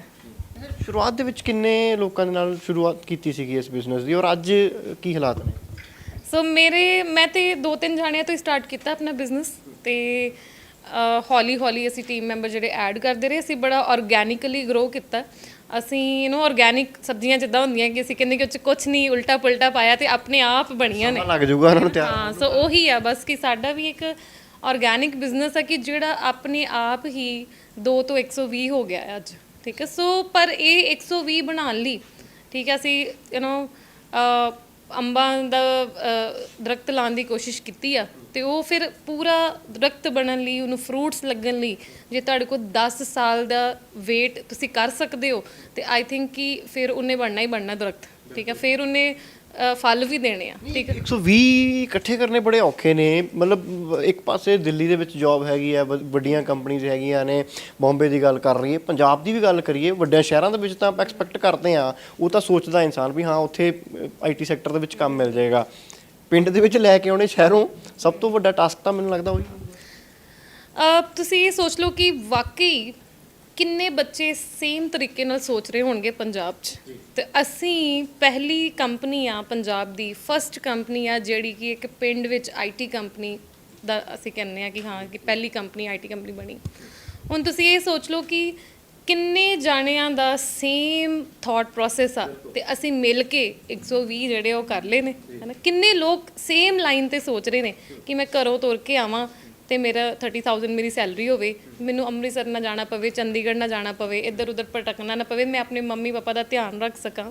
ਠੀਕ ਹੈ, ਮੈਂ ਆਪਣਾ ਜਿਹੜਾ ਕਲੀਨ এনवायरमेंट ਆ ਪਿੰਡ ਦਾ ਉਹਨੂੰ ਇੰਜੋਏ ਕਰ ਸਕਾਂ, ਆਪਣੇ ਦੋਸਤਾਂ ਨੂੰ ਮਿਲ ਸਕਾਂ। ਠੀਕ ਹੈ, ਸੋ ਉਹ ਆ ਕਿ ਮੈਨੂੰ ਖੁਸ਼ੀ ਆ ਕਿ ਮੈਂ ਇੱਕ ਇਹੋ ਜਿਹਾ ਬਿਜ਼ਨਸ ਆਈਡੀਆ ਲੈ ਕੇ ਆ ਪਾਈ ਆ ਕਿ ਜਿਹਦੇ ਨਾਲ ਸੇਮ ਲਾਈਕ ਮਾਈਂਡਡ ਲੋਕ ਜਿਹੜੇ ਆ ਉਹ ਜੁੜ ਗਏ। ਜਦੋਂ ਆਰਗੈਨਿਕ ਸਬਜ਼ੀਆਂ ਦੀ ਗੱਲ ਨਹੀਂ ਹੋ ਰਹੀ ਸੀ ਤੇ ਉਦੋਂ ਕੋਈ ਵੀ ਨਹੀਂ ਇਹਦੀ ਗੱਲ ਕਰ ਰਿਹਾ ਸੀ। ਅੱਜ ਆਰਗੈਨਿਕ ਸਬਜ਼ੀਆਂ ਦੀ ਗੱਲ ਹੁੰਦੀ ਆ ਤੇ ਆਰਗੈਨਿਕ ਮਾਰਕੀਟ ਵੀ ਲੱਗਦੀਆਂ, ਉੱਥੇ ਫਾਰਮਰਸ ਵੀ ਹੁੰਦੇ, ਉੱਥੇ ਸੇਮ ਲਾਈਕ ਮਾਈਂਡਡ ਲੋਕ ਜਿਹੜੇ ਆ ਉਹ ਜੁੜ ਗਏ ਨੇ। ਤੇ ਲੋੜ ਦਾ ਨਾਮ ਹੀ ਕਾਰਡ। ਬਸ ਉਹੀ ਹੈ ਕਿ ਇਹ ਲੋੜ ਦਾ ਨਾਮ ਹੀ ਕਾਰਡ ਹੈ ਕਿ ਸਾਨੂੰ ਮਜ਼ਾ ਬਹੁਤ ਆ ਰਿਹਾ। ਤੁਸੀਂ ਇੱਥੇ ਹਰ ਇੱਕ ਦੀ ਸਟੋਰੀ ਜੇ ਸੁਣੋ ਤੇ ਸਾਰਿਆਂ ਨੂੰ ਜਿਹੜਾ ਵਾ ਐਵਰੀਬਾਡੀ ਇਜ਼ ਇੰਜੋਇੰਗ, ਕਿਉਂਕਿ ਕਦੀ ਕੋਈ ਸੋਚ ਨਹੀਂ ਸੀ ਸਕਦਾ ਕਿ ਇੱਕ ਪਿੰਡ ਦੇ ਵਿੱਚ ਹੀ ਅਸੀਂ ਵਾਈਟ ਕਾਲਰ ਜੌਬ ਜਨਰੇਟ ਕਰਾਂਗੇ, ਜਿੱਥੇ ਕਿ ਤੁਸੀਂ ਇੱਕ ਆਫਿਸ ਦੇ ਵਿੱਚ ਇੱਕ AC ਦੇ ਵਿੱਚ ਬੈਠ ਕੇ ਕੈਨੇਡਾ, US, ਆਸਟ੍ਰੇਲੀਆ ਦੇ ਕਲਾਇੰਟਸ ਨਾਲ ਤੁਸੀਂ ਗੱਲ ਕਰੋਗੇ। ਠੀਕ ਹੈ, ਸੋ ਬੱਚਿਆਂ ਨੂੰ ਕੈਨੇਡਾ ਜਾਣ ਦੀ ਲੋੜ ਨਹੀਂ ਹੈ, ਉਹਨਾਂ ਨੂੰ ਵੀ ਇਹ ਪਤਾ ਲੱਗ ਗਿਆ ਕਿ ਕੈਨੇਡਾ ਵਾਲਿਆਂ ਨੂੰ ਸਾਡੀ ਬਹੁਤ ਲੋੜ ਹੈਗੀ ਆ। ਹਾਂ, ਇੱਥੇ ਜਾ ਕੇ ਕੰਮ ਕਰਨਾ, ਉਹ ਇੱਥੇ ਬੈਠ ਕੇ ਵੀ ਕਰ ਸਕਦੇ ਆ। ਅੱਛਾ, ਪਿੰਡ ਤੋਂ ਜਾਂ ਆਪਾਂ ਕਹਿ ਲਈਏ ਬਾਹਰੋਂ ਕਿੰਨੇ ਕੁ ਸਟੂਡੈਂਟ ਹੈਗੇ ਨੇ, ਆਊਟ ਆਫ ਪੰਜਾਬ ਵੀ ਹੈਗੇ ਨੇ? ਸੋ ਕੰਪਨੀ ਸਾਡੀ ਪਾਲਿਸੀ ਆ ਕਿ ਮੋਰ ਦੈਨ 50% ਬੱਚੇ ਜਿਹੜੇ ਉਹ ਸਾਡੇ ਪੰਜਾਬ ਦੇ ਹੀ ਹੋਣੇ ਚਾਹੀਦੇ। ਸੋ 50% ਬੱਚੇ ਤੇ ਸਾਡੇ ਪੰਜਾਬ ਦੇ ਹੀ ਆ। ਫਿਰ ਵੀ ਮੈਂ ਲਾਵਾਂ ਤੇ ਮੇਰੇ ਖਿਆਲ 'ਚ ਕਿ ਕਰੰਟਲੀ 60 ਤੋਂ 70% ਸਾਡੀ ਕੰਪਨੀ 'ਚ ਪੰਜਾਬ ਦੇ ਬੱਚੇ ਨੇ। ਐਂਡ ਕੁਝ ਬੱਚੇ ਨੇ ਜਿਹੜੇ ਦੂਸਰੀਆਂ ਸਟੇਟਸ ਤੋਂ ਸਾਡੇ ਨਾਲ ਕੰਮ ਕਰ ਰਹੇ ਨੇ ਤੇ ਅੰਮ੍ਰਿਤਸਰ ਵੀ PG 'ਚ ਰਹਿੰਦੇ ਨੇ, ਪਿੰਡ ਵਿੱਚ ਵੀ PG 'ਚ ਰਹਿੰਦੇ ਨੇ ਬੱਚੇ। ਸੋ ਮੋਸਟਲੀ ਸਾਡੀ ਜਿਹੜੀ ਪ੍ਰੈਫਰੈਂਸ ਆ, ਹਾਲਾਂਕਿ ਉਹੀ ਕਿ ਸੁਣਨ ਵਾਲੇ ਕਹਿਣਗੇ ਕਿ ਬਾਇਜ਼ ਨਹੀਂ ਹੋਣਾ ਚਾਹੀਦਾ, ਬਟ ਸਾਡੀ ਜਿਹੜੀ ਪ੍ਰੈਫਰੈਂਸ ਹੈ ਉਹ ਪੰਜਾਬ ਨੂੰ ਬਹੁਤ ਜ਼ਿਆਦਾ, ਕਿਉਂਕਿ ਅਸੀਂ ਕਲਚਰ ਇੰਟੈਕਟ ਕਰਕੇ ਰੱਖਣਾ ਚਾਹੁੰਦੇ, ਕਿਉਂਕਿ ਪੰਜਾਬੀਆਂ ਦਾ ਆਪਣੇ ਤਰ੍ਹਾਂ ਦਾ ਕਲਚਰ ਆ।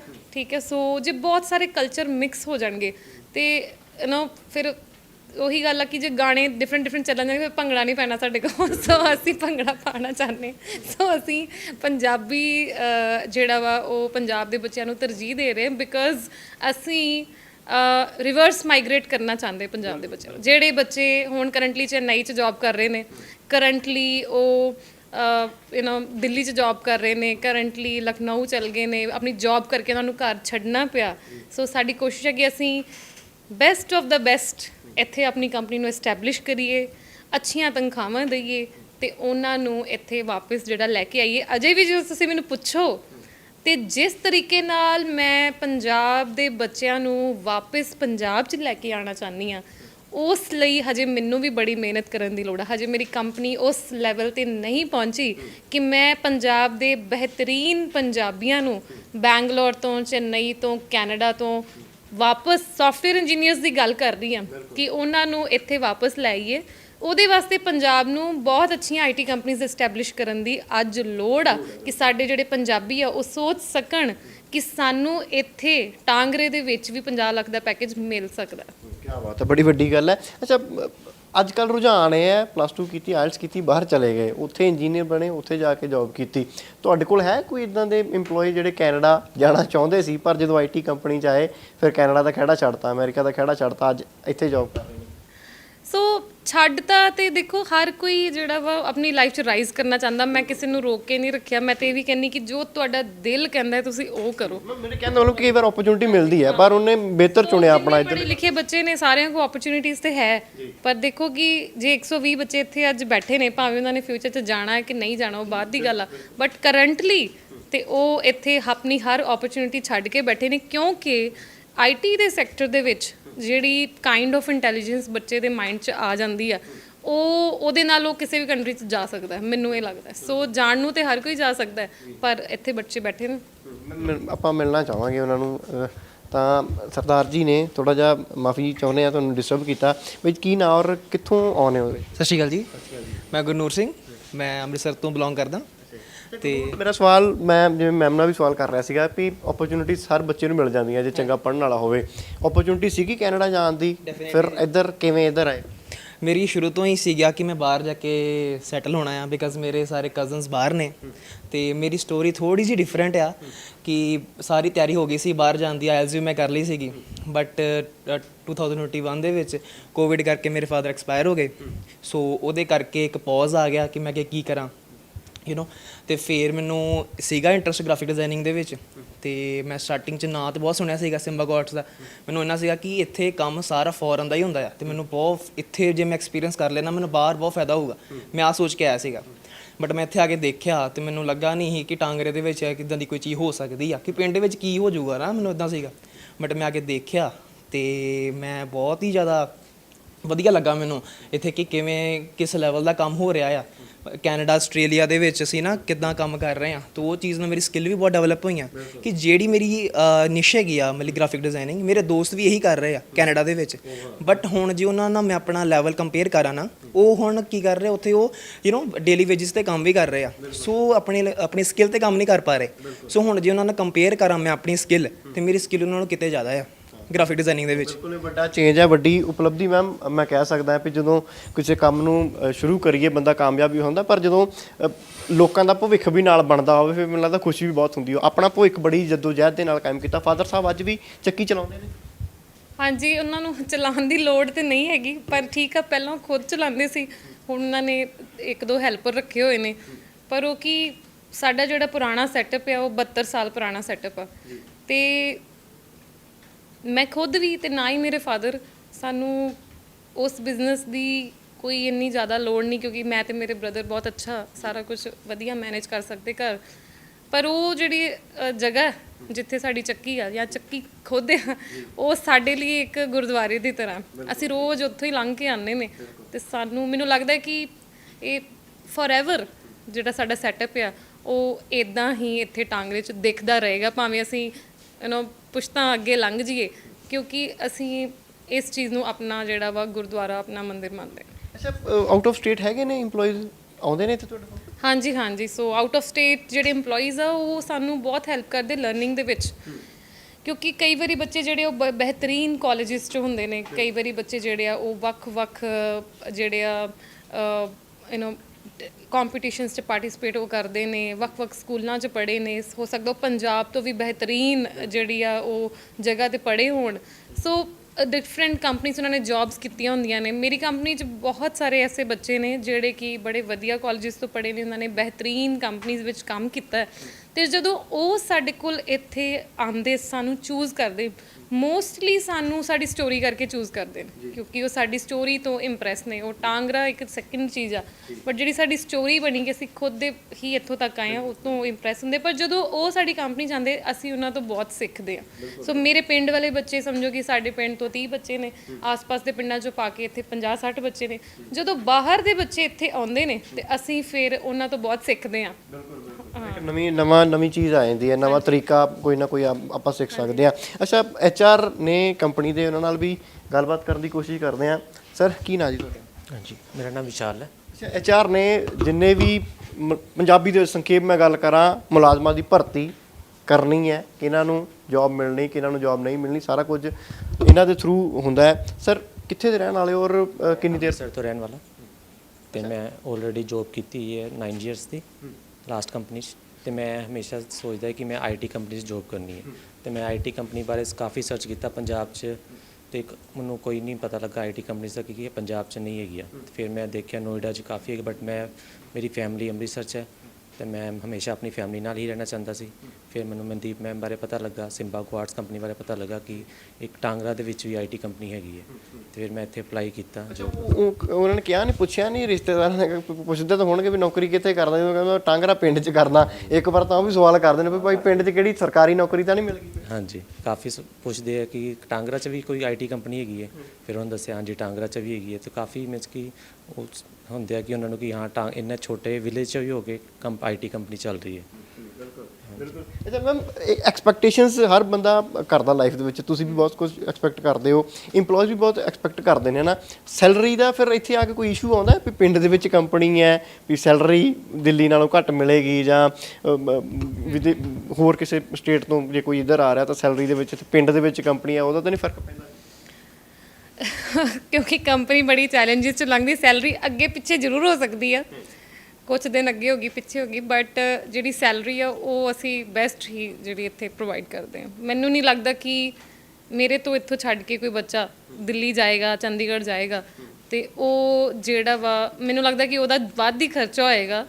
ਠੀਕ ਹੈ, ਤੇ ਜੇ ਉਹ ਸਪੋਜ਼ ਇੱਥੇ ਉਹਨੂੰ 30,000 ਮਿਲ ਰਿਹਾ, ਉਹਨੇ ਕਿਸੇ ਕੰਪਨੀ ਨੂੰ ਇੰਪ੍ਰੈਸ ਕਰ ਵੀ ਲਿਆ ਕਿ ਮੈਂ 60 ਵਾਲਾ ਬੰਦਾ ਵਾਂ, ਤੇ ਫਿਰ ਕੰਪਨੀ ਨੂੰ ਵੀ ਪਤਾ ਲੱਗ ਜਾਏਗਾ ਕਿ ਨਹੀਂ ਇਹ 30 ਵਾਲਾ ਹੀ ਬੰਦਾ ਹੈ। ਸੋ ਮੈਨੂੰ ਇੱਦਾਂ ਲੱਗਦਾ ਕਿ ਅਸੀਂ ਹਰ ਇੱਕ ਨੂੰ ਜੋ ਵੀ ਉਹਦੀ ਐਕਸਪੀਰੀਅੰਸ ਦੇ ਹਿਸਾਬ ਨਾਲ ਬਣਦੀ ਸੈਲਰੀ ਜਿਹੜੀ ਆ ਉਹ ਦੇ ਰਹੇ ਹਾਂ, ਤੇ ਐਜ਼ ਪਰ ਕੰਪਨੀ ਸਟੈਂਡਰਡ ਦੇ ਰਹੇ ਹਾਂ, ਇੰਡਸਟਰੀ ਸਟੈਂਡਰਡਸ, ਤੇ ਐਜ਼ ਪਰ ਉਹ ਤੋਂ ਵੀ ਬੈਟਰ ਦੇ ਰਹੇ ਹਾਂ। ਬਹੁਤ ਸਾਰੇ ਬੱਚੇ ਨੇ ਜਿਹੜੇ ਕਿ ਆਪਣੇ ਸਕਿੱਲ ਕਰਕੇ ਨਹੀਂ ਪੇ ਕੀਤਾ ਜਾਂਦਾ ਉਹਨਾਂ ਨੂੰ, ਉਹਨਾਂ ਦੀ ਕਮਿਟਮੈਂਟ, ਉਹਨਾਂ ਦੀ ਲਾਇਲਟੀ, ਉਹਨਾਂ ਦਾ ਓਨੈਸਟੀ ਕੰਪਨੀ ਦੇ ਪ੍ਰਤੀ, ਇਸ ਚੀਜ਼ ਦੀ ਵੀ ਅਸੀਂ ਸੈਲਰੀ ਦਿੰਦੇ ਹਾਂ ਆਪਣੀ ਕੰਪਨੀ। ਜ਼ਰੂਰੀ ਨਹੀਂ ਕਿ ਤੁਸੀਂ ਬਸ ਗ੍ਰਾਫਿਕ ਡਿਜ਼ਾਈਨਿੰਗ ਕਰ ਸਕਦੇ ਹੋ ਤੇ ਤਾਂ ਹੀ ਤੁਹਾਨੂੰ ਸੈਲਰੀ ਮਿਲ ਰਹੀ ਆ।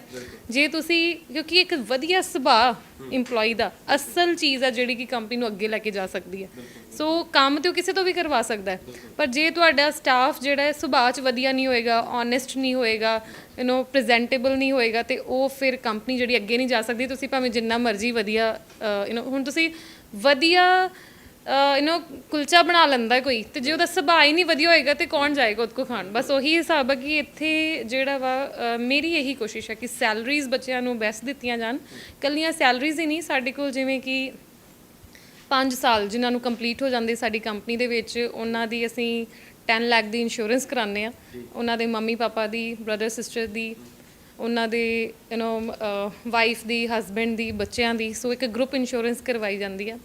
ਐਮਰਜੈਂਸੀ ਦੇ ਵਿੱਚ ਕੰਪਨੀ ਹਮੇਸ਼ਾ ਉਹਨਾਂ ਲਈ ਖੜੀ ਹੁੰਦੀ ਆ। ਉਹਨਾਂ ਨੂੰ ਇੱਕਦਮ 1 ਲੱਖ 2 ਲੱਖ ਦੀ ਲੋੜ ਪੈ ਗਈ ਤੇ ਅਸੀਂ ਜਿਹੜੇ ਹਮੇਸ਼ਾ ਅਸੀਂ ਕਦੀ ਉਹਨਾਂ ਨੂੰ ਮਨਾ ਨਹੀਂ ਕਰਦੇ। ਸੋ ਕੰਪਨੀ ਜਿਹੜੀ ਉਹ ਪੂਰੀ EMPLOYEES 'ਤੇ ਫੋਕਸਡ ਆ। ਮੈਨੂੰ ਲੱਗਦਾ ਕਿ ਸਾਡੀ ਕੰਪਨੀ ਦੁਨੀਆ ਦੀ ਇੱਕ ਰੇਅਰ ਕੰਪਨੀ ਹੋਏਗੀ, ਹੋਰ ਵੀ ਬਹੁਤ ਹੋਣਗੀਆਂ ਪਰ ਸਾਡੇ ਇੰਡੀਆ ਦੀ ਗੱਲ ਲਗਾ ਲਓ, ਪੰਜਾਬ ਦੀ ਜਾਂ ਦੁਨੀਆ ਦੀ ਗੱਲ ਲਗਾ ਲਓ, ਇੱਕ ਰੇਅਰ ਕੰਪਨੀ ਹੋਏਗੀ ਜਿਹਦਾ ਫਿਊਚਰ ਫੋਕਸ ਸਿਰਫ EMPLOYEES ਹੀ ਹੋਣਗੇ। ਸੋ ਉਹ ਕਹਿੰਦੇ ਨਾ ਕਿ ਚੈਰਿਟੀ ਬਿਗਿਨਸ ਫਰੋਮ ਹੋਮ।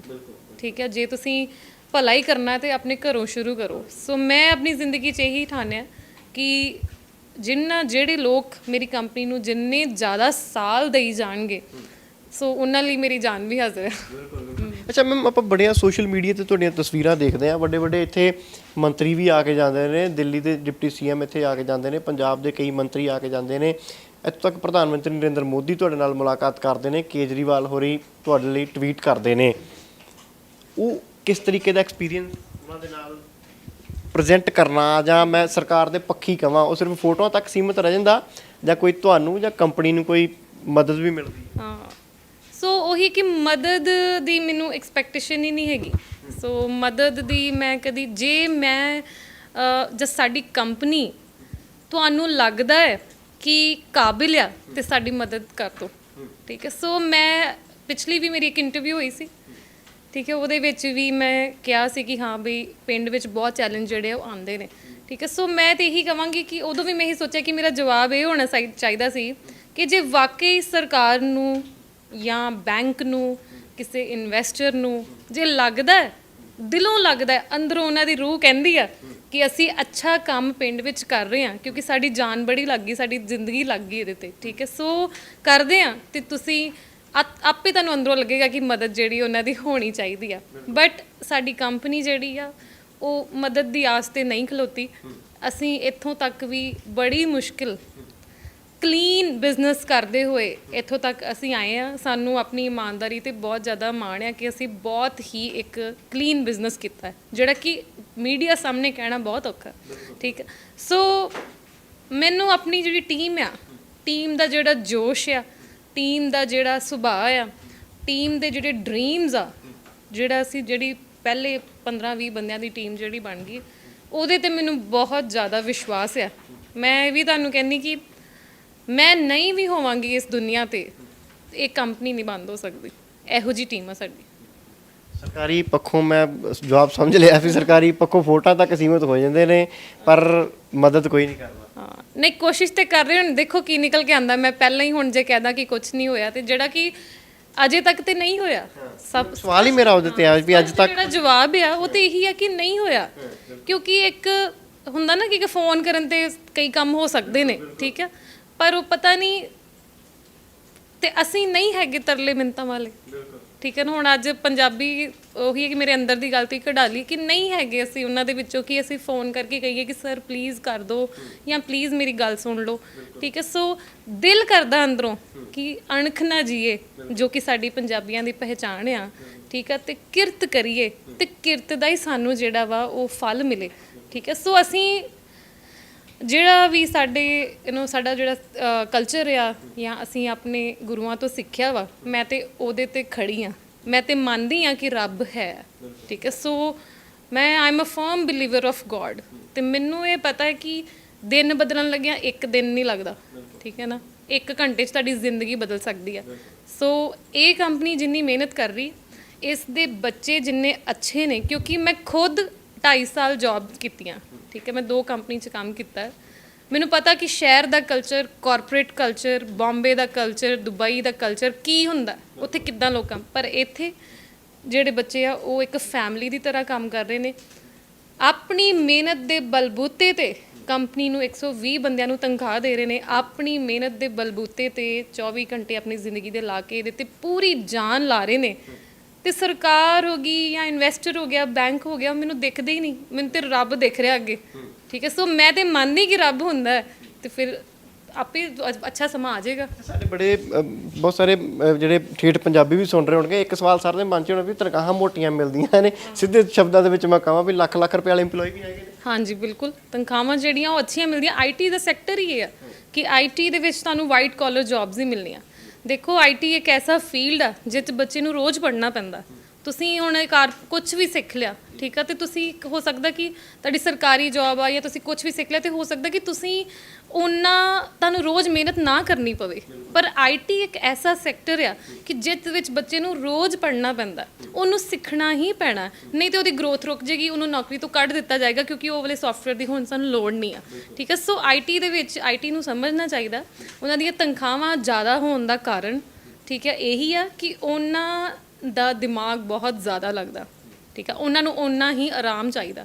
ਸੋ ਜੇ ਆਪਾਂ ਉਹਨਾਂ ਨੂੰ ਵਕਤ ਦਾ ਆਰਾਮ ਨਹੀਂ ਦੇ ਸਕਦੇ, ਤੇ ਉਹ ਪੈਸੇ ਦਾ ਆਰਾਮ ਜਿਹੜਾ ਉਹਨਾਂ ਨੂੰ ਚਾਹੀਦਾ, ਕਿਉਂਕਿ ਉਹਨਾਂ ਨੂੰ ਬਹੁਤ ਐਫਰਟ ਕਰਨਾ ਪੈਂਦਾ। It is a very tough job. ਤੁਸੀਂ ਮੈਥਮੈਟਿਕਸ, ਕੰਪਿਊਟਰਸ ਉਹਦੇ ਨਾਲ ਦਿਮਾਗ ਲਗਾ ਰਹੇ ਹੋ ਤੁਸੀਂ। So it is not easy. ਇਹ ਕੋਈ ਵੀ ਦੂਸਰੀਆਂ ਜੌਬ ਵਰਗੀ ਜੌਬ ਨਹੀਂ ਹੈ। ਸੋ ਮੈਂ ਤੇ ਬੜੀ ਰਿਸਪੈਕਟ ਕਰਦੀ ਹਾਂ ਜਿਹੜੇ ਸੌਫਟਵੇਅਰ ਇੰਜੀਨੀਅਰਸ ਆ। ਸੋ ਆਈ ਰੀਅਲੀ ਰਿਸਪੈਕਟ ਕਿ ਉਹ ਜਿਹੜਾ ਵਾ ਅੱਛਾ ਕੰਮ ਕਰ ਰਹੇ। ਦੇਖੋ ਟੈਕਨੋਲੋਜੀ ਦੁਨੀਆ ਨੂੰ ਕਿੱਥੇ ਕਿੱਥੇ ਲੈ ਗਈ। ਫੇਸਬੁੱਕ, ਐਮਾਜ਼ੋਨ, ਬੈਸਟ TCS, ਵਧੀਆ ਤੋਂ ਵਧੀਆ ਜਿਹੜੇ ਕੰਪਨੀਜ਼ ਆ, ਦੇਖੋ ਹੈ ਨਾ ਕਿ ਕਿੰਨੇ ਫੈਮਲੀਆਂ ਨੂੰ ਸੁਧਾਰ ਰਹੀਆਂ ਨੇ। ਮੈਮ ਇੱਕ ਸਵਾਲ ਤੁਹਾਡੇ ਤੋਂ ਆਖਰੀ ਮੈਂ ਲਊਂਗਾ, ਉਸ ਤੋਂ ਪਹਿਲਾਂ ਤੁਹਾਡੇ ਪਿੰਡ ਦਾ ਕੋਈ EMPLOYE ਇੱਥੇ ਮੌਜੂਦ ਹੈ ਇਸ ਸੈਕਸ਼ਨ ਦੇ ਵਿੱਚ, ਜੇ ਕੋਈ ਪਿੰਡ ਦਾ ਕੰਮ ਤੁਹਾਡੇ, ਤਾਂ ਉਹਨਾਂ ਨਾਲ ਵੀ ਚਲੋ ਆਖਰੀ ਸਵਾਲ ਉਸ ਤੋਂ ਪਹਿਲਾਂ ਤੁਹਾਡੇ ਤੋਂ ਲੈ ਲੈਣਾ। ਇੱਕ ਸਵਾਲ ਇਹ ਸਾਰਿਆਂ ਦੇ ਮੈਨੂੰ ਲੱਗਦਾ ਵੀ ਕੰਮ ਆਏਗਾ ਸਵਾਲ, ਕਿਉਂਕਿ ਮੇਰੇ ਜ਼ਿਹਨ 'ਚ ਹੁਣ ਆਇਆ। ਇੱਥੋਂ ਪਿੰਡ ਤੋਂ 60-65 ਕਿਲੋਮੀਟਰ ਦਾ ਸਫ਼ਰ ਤੈਅ ਕਰਕੇ LVU ਪੜ੍ਹਨ ਜਾਂਦੇ ਸੀਗੇ। ਸ਼ਾਮ ਸੁਭਾਵਿਕ ਤੌਰ ਦੇ ਉੱਤੇ ਪੈ ਜਾਂਦੀ ਹੋਊਗੀ, ਘਰੇ ਆ ਕੇ ਮਾੜਾ ਮੋਟਾ ਕੰਮ ਵੀ ਕਰਨਾ ਪੈਂਦਾ ਹੋਊਗਾ। ਸਟੱਡੀ ਕਿਹੜੇ ਟਾਈਮ ਕਰਦੇ ਸੀਗੇ, ਉਹ ਮੈਨੇਜਮੈਂਟ ਕਿਵੇਂ ਹੁੰਦੀ ਸੀ ਟਾਈਮ ਦੀ? ਕਿਉਂਕਿ ਇਹ ਸਵਾਲ ਮੈਂ ਤਾਂ ਪੁੱਛਿਆ, ਬਹੁਤ ਸਾਰੇ ਲੋਕ ਹੋ ਸਕਦਾ ਸੋਚ ਵਿੱਚੋਂ ਦੋਵਾਂ ਦੀ ਵੀ ਬਦਲ ਜਾਵੇ, ਪੜ੍ਹਾਈ ਦਾ ਜਾਂ ਆਪਣੀ ਮੈਨੇਜਮੈਂਟ ਜਿਹੜੀ ਟਾਈਮਿੰਗ ਦੀ ਕਰਨਾ ਚਾਹੁੰਦਾ ਹੋਵੇ, ਤਾਂ ਉਹਨਾਂ ਨੂੰ ਵੀ ਕੁਝ ਮਿਲਦਾ ਸੀ। ਹਾਂ, ਸੋ ਬਹੁਤ ਅੱਛਾ ਸਵਾਲ ਤੁਸੀਂ ਕੀਤਾ। ਸੋ ਮੇਰੀ ਜਿਹੜੀ 5 ਸਾਲਾਂ ਦੀ ਰੂਟੀਨ ਆ, ਇੱਕ ਹੀ ਰਹੀ ਆ। ਮੇਰੇ ਮੰਮੀ ਪਾਪਾ ਨੇ ਮੈਨੂੰ ਬਹੁਤ ਹੈਲਪ ਕੀਤੀ ਉਹ ਰੂਟੀਨ ਨੂੰ ਮੇਨਟੇਨ ਕਰਨ ਦੀ। ਮੈਨੂੰ ਪਰ ਲਾਈਟਸ ਦਾ ਬੜਾ ਸ਼ੌਂਕ ਹੁੰਦਾ ਸੀ। ਮੈਨੂੰ ਹੁੰਦਾ ਸੀ ਮੇਰਾ ਕਮਰਾ ਜਿਹੜਾ ਜਗਮਗ ਕਰੇ। ਅੱਜ ਮੈਨੂੰ ਸਮਝ ਆਉਂਦੀ ਕਿ ਇੰਨੀ ਲਾਈਟਾਂ ਜਗਾਉਣ ਦੀ ਲੋੜ ਨਹੀਂ ਹੈਗੀ ਜ਼ਿੰਦਗੀ ਤੇ, ਬਟ ਮੈਨੂੰ ਹੁੰਦਾ ਸੀ ਕਿ ਸੋ ਮੈਂ ਮਾਰਨਿੰਗ ਦੇ ਵਿੱਚ ਜਿਵੇਂ ਕਿ ਟਾਈਮ 'ਤੇ ਜਾ ਕੇ ਜਦੋਂ ਮੈਂ ਵਾਪਸ ਆਉਂਦੀ ਸੀ, ਸੋ ਫਸਟ ਥਿੰਗ ਮੇਰੀ ਇਹੀ ਹੁੰਦੀ ਕਿ ਮੈਂ ਖਾਣਾ ਖਾ ਕੇ ਸੋ ਜਾਣਾ, ਠੀਕ ਹੈ। ਸੋ ਆਉਂਦੇ ਹੀ ਮੈਂ ਖਾਣਾ ਖਾ ਕੇ ਸੋਣਾ, ਤੇ ਫਿਰ ਮੈਂ 10, 11, 12 ਵਜੇ ਉੱਠਣਾ, ਤੇ ਫਿਰ ਮੈਂ ਪੜ੍ਹਨਾ, ਤੇ ਫਿਰ ਮੈਂ ਸਿੱਧਾ ਹੀ ਕਾਲਜ ਜਾਣਾ, ਫਿਰ ਨਹੀਂ ਮੈਂ ਸੋਣਾ। ਸੋ ਮੇਰੀ 5 ਸਾਲਾਂ ਦੀ ਜਿਹੜੀ ਰੂਟੀਨ ਆ ਉਹ ਇਹੀ ਰਹੀ ਆ, ਤੇ ਇਹ ਰੂਟੀਨ ਮੇਰੀ ਅੱਜ ਵੀ ਬੜੀ ਹੈਲਪਫੁਲ ਆ। ਸੋ ਕਦੀ ਮੈਨੂੰ ਲੱਗੇ ਕਿ ਮੈਂ ਜ਼ਿਆਦਾ ਕੰਮ ਕਰਨਾ ਤੇ ਉਦੋਂ ਮੈਂ ਅਰਲੀ ਸੋ ਜਾਂਦੀ ਆ, ਠੀਕ ਆ। ਤੇ ਜਦੋਂ ਮੈਨੂੰ ਜਾਗ ਆ ਗਈ, ਜਿੱਦਾਂ 12 ਵਜੇ ਜਾਗ ਆ ਗਈ ਜਾਂ 1 ਵਜੇ ਆ ਗਈ, ਤੇ ਫਿਰ ਉਸ ਤੋਂ ਬਾਅਦ ਮੈਂ ਸਿਰਫ ਪੜ੍ਹਨਾ ਤੇ ਉਸ ਤੋਂ ਬਾਅਦ ਮੈਂ ਜਿਹੜਾ ਵਾ ਉਹ ਆਪਣਾ ਤਿਆਰ ਹੋ ਕੇ ਸਿੱਧਾ ਆਫਿਸ ਆ ਜਾਣਾ, ਵਾਕ ਕਰਨੀ, ਜੋ ਵੀ ਆਪਣਾ ਰੂਟੀਨ ਫੋਲੋ ਕਰਨਾ। ਸੋ ਇੱਕ ਆਖਰੀ ਸਵਾਲ, ਜਦੋਂ ਤੱਕ ਤੁਹਾਡੇ EMPLOYEE ਹੁੰਦੇ ਨੇ, ਆਖਰੀ ਸਵਾਲ ਹੈ, ਇੱਕ ਅੱਗੇ ਕੋਈ ਡ੍ਰੀਮ ਜਾਂ ਮਨ ਦੇ ਵਿੱਚ ਹੈ ਕੁਝ ਵੀ ਉਹ ਟੀਚਾ ਹਾਸਲ ਕਰਨਾ ਹੈ? ਇੱਕ ਬੰਦੇ ਦੀ ਕੋਈ ਨਾ ਕੋਈ ਸੋਚ ਤਾਂ ਹੁੰਦੀ ਹੈ ਕਿਤੇ ਪਹੁੰਚਣ ਦੀ, ਅੱਜ ਵੀ ਕਾਮਯਾਬ ਹੋ ਪਰ ਇਸ ਤੋਂ ਅੱਗੇ ਵੀ ਕੁਝ ਦੇਖਦੇ ਹੋ? ਸੋ ਟੀਚਾ ਜਿਹੜਾ ਮੈਂ ਹਾਸਿਲ ਕਰਨਾ ਚਾਹੁੰਦੀ ਉਹ ਆਲਮੋਸਟ ਨਹੀਂ, ਉਹ ਮੈਂ ਕਰ ਲਿਆ ਹੋਇਆ, ਠੀਕ ਹੈ। ਟੀਚਾ ਮੇਰਾ ਇਹੀ ਸੀ ਕਿ ਇੱਕ 6000 ਵਾਲਾ ਬੱਚਾ ਜਿਹੜਾ ਵਾ ਉਹ 60000 ਤੇ ਕਿੱਦਾਂ ਲੈ ਕੇ ਆਉਣਾ, ਇੱਕ 10000 ਕਮਾਉਣ ਵਾਲਾ EMPLOYEE 1 ਲੱਖ ਤੇ ਕਿੱਦਾਂ ਲੈ ਕੇ ਆਉਣਾ। ਸੋ ਟੀਚਾ ਜਿਹੜਾ ਵਾ ਉਹ ਮੇਰਾ ਕੰਪਲੀਟ ਹੋ ਚੁੱਕਾ, ਬਸ ਇਹਨੂੰ ਹੁਣ ਰੈਪਲੀਕਾ ਕਰਨਾ ਹੈ। ਇਹਦੇ ਵਰਗੇ 1000 ਬੱਚੇ ਕਿੱਦਾਂ ਬਣਾਉਣੇ ਨੇ, 10000 ਕਿਵੇਂ ਬਣਾਉਣੇ ਨੇ, ਤੇ ਪੰਜਾਬ ਜਿਹਦੇ ਵਿੱਚ ਟੈਕਨੋਲੋਜੀ ਸੈਕਟਰ ਅੱਜ ਨਹੀਂ ਹੈਗਾ, ਤੇ ਜੇ ਇਹ ਚੀਜ਼ਾਂ ਸ਼ਹਿਰਾਂ 'ਚ ਖੁੱਲੀਆਂ ਉਹਦਾ ਪ੍ਰਭਾਵ ਹੋ ਰਿਹਾ।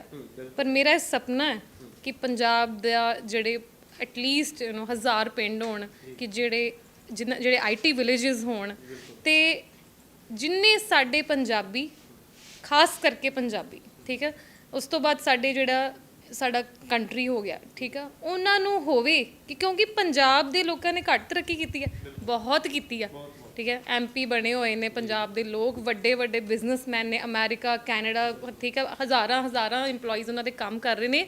ਜਿੰਨੀ ਸਾਡੀ ਫੋਰਨ ਕਮਿਊਨਿਟੀ ਆ, ਸਾਡੇ NRIs ਨੇ, ਠੀਕ ਆ, ਜੇ ਉਹ ਬੈਂਗਲੌਰ, ਦਿੱਲੀ, ਠੀਕ ਆ, ਤੇ ਜਾਂ ਫਿਰ ਕੋਈ ਹੋਰ ਕੰਟਰੀ ਦੀ ਜਗ੍ਹਾ ਪੰਜਾਬ ਨੂੰ ਕੰਮ ਦੇਣ ਲੱਗ ਪੈਣ, ਤੇ ਤੁਸੀਂ ਦੇਖੋ ਕਿ ਕਿੱਦਾਂ ਬਦਲਾਵ ਆਏਗਾ। ਪੰਜਾਬ ਦੇ ਹਰ ਪਿੰਡ ਦੇ ਵਿੱਚ 20 25 ਲੱਖ ਤਨਖਾਹ ਜਾਏਗੀ ਮਹੀਨੇ ਦੀ, ਠੀਕ ਹੈ। ਤੇ ਉਹ ਕਿਸ ਤਰ੍ਹਾਂ ਉਹ ਪਿੰਡ ਬਦਲਣਗੇ, ਇਹਦਾ ਤੁਸੀਂ ਅੰਦਾਜ਼ਾ ਲਗਾ ਸਕਦੇ ਹੋ। ਸੋ IT ਇੱਕ ਬਹੁਤ ਹੀ ਬਿਹਤਰੀਨ ਫੀਲਡ ਹੈ, ਤੇ ਸਿਰਫ IT ਨਹੀਂ, ਇਹੋ ਜਿਹੇ ਮੈਂ ਤੁਹਾਨੂੰ 50 ਹੋਰ ਬਿਜ਼ਨਸ ਗਿਣਾ ਸਕਦੀ, ਤੇ ਤੁਸੀਂ ਆਉਣ ਵਾਲੇ ਸਮੇਂ 'ਚ ਦੇਖੋਗੇ ਕਿ ਮੈਂ ਇਹੋ ਜਿਹੇ ਹੋਰ ਬਿਜ਼ਨਸ ਸ਼ੁਰੂ ਕੀਤੇ ਕਿ ਜਿਹੜੇ ਪਹਿਲਾਂ ਪੰਜਾਬ 'ਚ ਇਸ ਤਰ੍ਹਾਂ ਨਹੀਂ ਹੁੰਦੇ ਸੀ। ਉਹ ਵੀ ਪੰਜਾਬ ਦੀਆਂ ਪਹਿਲੀਆਂ ਉਸ ਤਰ੍ਹਾਂ ਦੀਆਂ ਕੰਪਨੀਆਂ ਹੋਣਗੀਆਂ ਜਿਹੜੀਆਂ ਕਿ ਪਹਿਲਾਂ ਕਦੀ ਪਿੰਡਾਂ 'ਚ ਨਹੀਂ ਖੁੱਲੀਆਂ, ਠੀਕ ਹੈ। ਸੋ ਇਸ ਚੀਜ਼ 'ਤੇ ਮੈਂ ਕੰਮ ਕਰ ਰਹੀ ਕਿ ਸਿਰਫ ਵਾਈਟ ਕਾਲਰ ਜੌਬ IT 'ਚ ਨਹੀਂ, white collar job graphic designing 'ਚ ਨਹੀਂ, ਵਾਈਟ ਕਾਲਰ ਜੌਬ ਹੋਰ ਵੀ 20-30 ਇਹੋ ਜਿਹੇ ਸੈਕਟਰ ਕੱਢਾਂਗੇ ਕਿ ਜਿਹਦੇ ਵਿੱਚ ਉਹਦੇ ਵਿੱਚ ਵੀ ਲੋਕ ਜਿਹੜੇ ਆ ਸਿੱਧਾ ਆਪਣੇ ਘਰੋਂ ਤੁਰ ਕੇ ਆ ਕੇ 30,000 ਤਨਖਾਹ ਜਿਹੜੀ ਉਹ ਲੈ ਸਕਦੇ ਨੇ। ਇਹ ਬਹੁਤ ਹੀ ਇੱਕ ਖੁਸ਼ ਹਾਂ ਮੈਂ ਕਿ 10 ਸਾਲਾਂ 'ਚ ਇੱਕ ਬਿਹਤਰੀਨ ਸੋਲਿਊਸ਼ਨ ਜਿਹੜਾ ਨਿਕਲ ਕੇ ਆਇਆ, ਜਿਹਦਾ ਕਿ ਰੈਪਲੀਕਾ ਕੀਤਾ ਜਾ ਸਕਦਾ। ਬਿਲਕੁਲ। ਤਾਂ ਇੱਕ ਹੋਰ EMPLOYEE ਇਸੇ ਹੀ ਪਿੰਡ ਦੇ ਨੇ, ਤਾਂ ਟਾਂਗਰਾ ਦੇ ਰਹਿਣ ਵਾਲੇ ਹੋ? ਹਾਂਜੀ। ਉੱਥੋਂ ਮੈਨੂੰ ਲੱਗਦਾ 2-3 ਮਿੰਟ ਦੇ ਵਿੱਚ ਆਫਿਸ ਪਹੁੰਚ ਜਾਂਦੇ ਹੋ, 2-3 ਮਿੰਟ ਦੇ ਵਿੱਚ ਘਰ ਪਹੁੰਚ ਜਾਂਦੇ ਹੋ। ਜ਼ਿੰਦਗੀ ਦੇ ਵਿੱਚ ਖੁਸ਼ ਹੋ? ਅੱਜ ਵਧੀਆ ਕਮਾ ਰਹੇ ਹੋ ਪਿੰਡ ਦੇ ਵਿੱਚ? ਬਿਲਕੁਲ ਸਰ, ਬਹੁਤ ਜ਼ਿਆਦਾ ਖੁਸ਼ ਹਾਂ। ਸੋ ਬਿਲਕੁਲ ਹੀ ਨੀਅਰ ਆ ਮੇਰਾ ਘਰ ਇੱਥੋਂ, ਤੇ 6 ਇਅਰਸ ਤੋਂ ਮੈਂ ਜੌਬ ਕਰ ਰਿਹਾ ਇੱਥੇ ਮਨਦੀਪ ਮੈਮ ਦੇ ਕੋਲ ਜੀ। ਤਾਂ ਸੈਲਰੀ ਵਧੀਆ ਮਿਲਦੀ ਹੈ? ਬਿਲਕੁਲ ਸਰ, ਬਹੁਤ ਵਧੀਆ ਮਿਲਦੀ ਹੈ। ਮੈਨੂੰ ਲੱਗਦਾ ਕਿ ਜੇ ਮੈਂ ਪਿੰਡ ਤੋਂ ਸ਼ਹਿਰ ਜਾਵਾਂ ਉਨੀ ਸੈਲਰੀ ਨਹੀਂ ਮਿਲੇਗੀ, ਉੱਪਰੋਂ ਮੇਰੇ ਐਕਸਪੈਂਸ ਅਲੱਗ ਲੱਗ ਜਾਣਗੇ, ਹੈ ਨਾ। ਸੋ ਇੱਥੇ ਘਰ ਦੇ ਕੋਲ ਹੀ ਜੌਬ ਕਰ ਰਿਹਾ ਕਾਫੀ ਲੰਬੇ ਸਮੇਂ ਤੋਂ। ਐਕਸਪੈਂਸ ਵੀ ਕੋਈ ਨਹੀਂ ਮੇਰਾ, ਹੈ ਨਾ, ਕੋਈ ਖਰਚਾ ਨਹੀਂ ਆ, ਖਾਣਾ ਘਰ ਤੋਂ ਆ ਜਾਂਦਾ ਹੈ ਗਰਮ, ਬਹੁਤ ਵਧੀਆ ਹੈ ਇੱਥੇ। ਪਰਿਵਾਰ ਦੇ ਕੋਲ ਹੋ ਤਾਂ ਆਹੀ ਖੂਬਸੂਰਤੀ ਹੈ ਫਿਰ ਟਾਂਗਰਾ ਪਿੰਡ ਦੀ। ਮੈਂ ਕਹਿ ਸਕਦਾ ਇਹ ਸਾਡੀ ਭੈਣ ਅੱਜ ਮਾਣ ਹੈ ਪੂਰੇ ਹਿੰਦੁਸਤਾਨ ਦੇ ਲਈ ਨਹੀਂ ਬਲਕਿ ਵਿਦੇਸ਼ਾਂ ਤੱਕ ਵੀ। ਮੈਮ ਮਨਦੀਪ ਕੌਰ ਟਾਂਗਰਾ ਹੋਰਾਂ ਨੂੰ ਲੋਕ ਜਾਣਦੇ ਨੇ ਸੋਸ਼ਲ ਮੀਡੀਆ ਦੇ ਜ਼ਰੀਏ, ਔਰ ਇਹਨਾਂ ਦੀ ਜਿਹੜੀ ਕਾਬਲੀਅਤ ਹੈ ਉਹਦੇ ਜ਼ਰੀਏ। ਇਹਨਾਂ ਨੇ ਨਾ ਤਾਂ ਕਿਤੇ ਪ੍ਰਚਾਰ ਕੀਤਾ ਆਪਣਾ, ਨਾ ਕਿਤੇ ਮੈਨੂੰ ਲੱਗਦਾ ਕੋਈ ਮਸ਼ਹੂਰੀਆਂ ਦੇ ਬੋਰਡ ਲਾਏ ਨੇ ਬਾਹਰ।